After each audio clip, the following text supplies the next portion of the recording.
I have $0 and 0 days left. Thrift and DIY my vintage Lady on the Moon Halloween costume.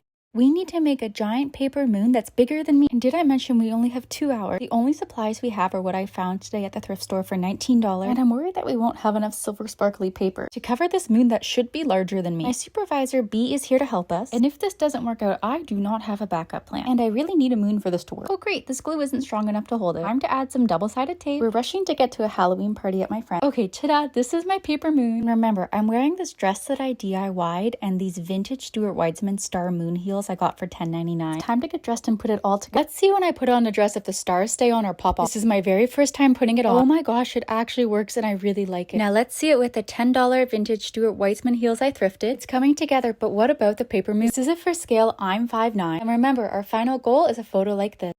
Ta-da! This dress is the first thing I've made on my channels that was like a true thrift flip inspired by a designer piece, and it's been really fun. So let's do it again starting right now. I'm giving myself a budget of $20 to thrift and DIY a runway piece I love but I can't afford. Should we try to thrift flip the $7,000 Tom Ford layered fringe dress, this $4,000 Chloe fringe purse, or the $700 long fringe skirt by Beva? I'm leaning towards the purse, but tell me which one you think we should make.